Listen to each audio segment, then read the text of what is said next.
So what's going on, guys? DIY Dan, and today we're going to be doing a driver's side rear door electronic lock actuator on this 2011 Mercury Grand Marquis. So let's get to it. So I'm hitting the unlock and lock button on the driver's door, and you can kind of see it's barely moving but just not functioning all the way. So that tells me the actuator's not strong enough or something's hanging up. So we're going to take the door panel off and check it out, see what's going on.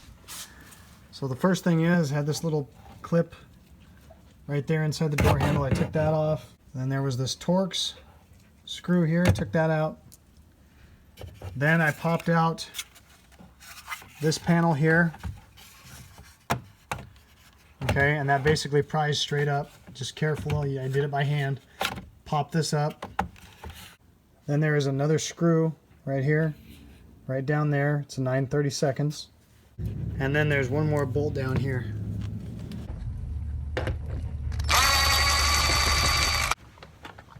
Once you get those off, it just pops up and out, like so.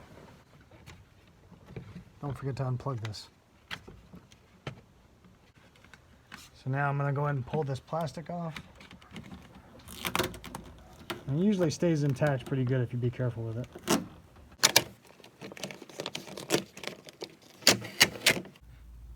Your door actuator is right in here along this side of the door panel. Now, this is where I'm not too pleased with Ford about, is they did rivet this thing in, so we are going to have to cut this off. So I'm going to go ahead and do that. And I actually replaced this with a nut, bolt, and washer in case you ever have to do it again. I don't use a rivet. I did another one like this like 3 years ago, and it's been working just fine. So I wanted to show you the bolt that I used to hold that door actuator bracket. This is it right here. Now it's got these grips to hold it because there's no way to hold it on this side. However, this isn't absolutely necessary. The things you got to watch out for when you get a bolt is not to have too big of a head, because you don't want the head sticking out and rubbing the door jamb when you open and close the door. Okay, and it also cannot be too long, because then it might rub on the actual actuator and mess that up. So what you want to get for a bolt is something like this right here. It has a pretty shallow head on it, so it's not going to rub the door jamb, and it's not very long, because all you're going through is 2 pieces of sheet metal. So it doesn't have to be very long at all. So this would work awesome for this.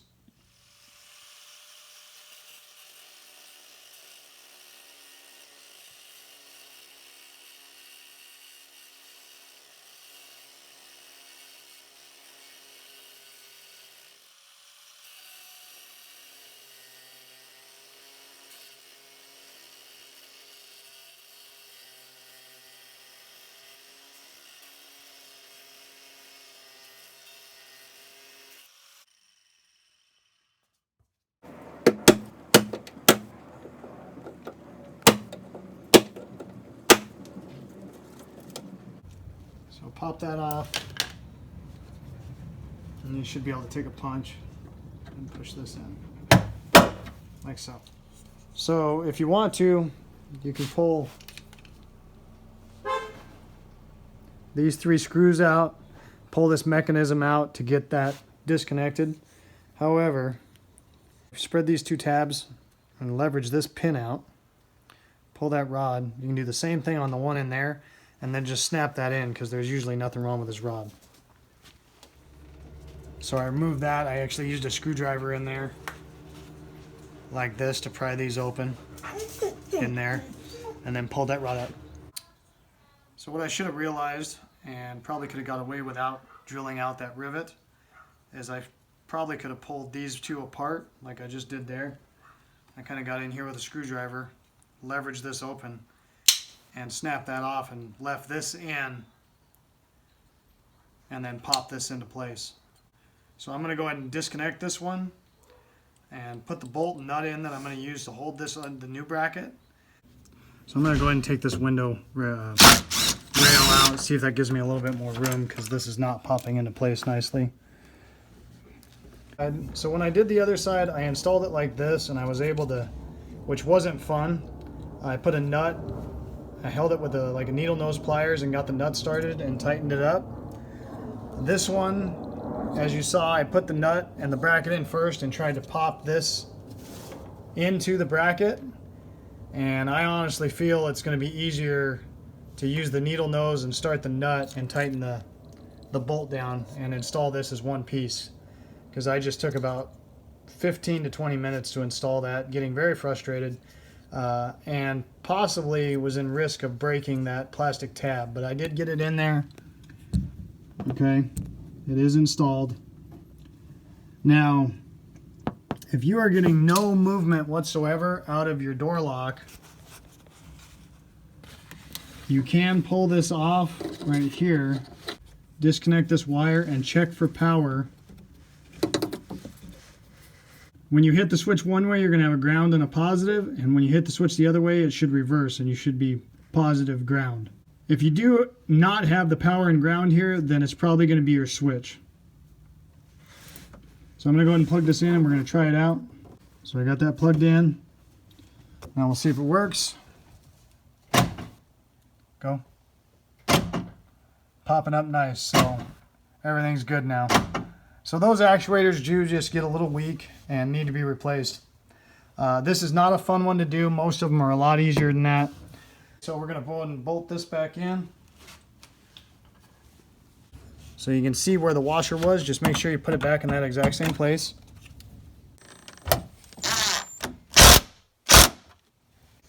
Now we'll put this plastic back on.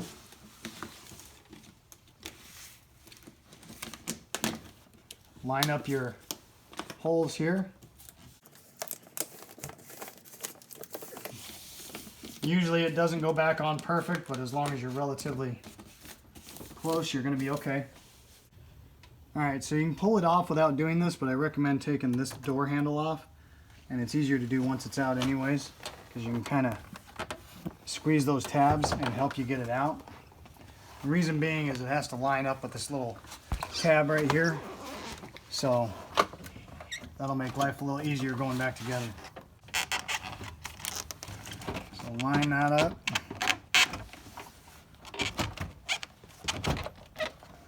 Like so.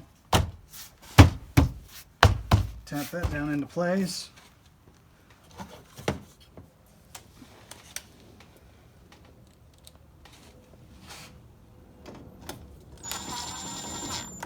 Got your screw we took out of there. Got your screw down below.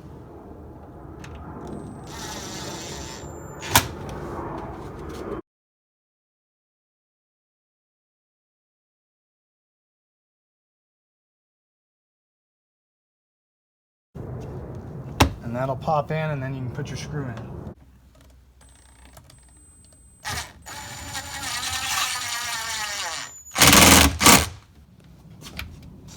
Pop your tab back in, and pop this back down. So hopefully that helped you out, and hope to see you next time. Have a good one. Later.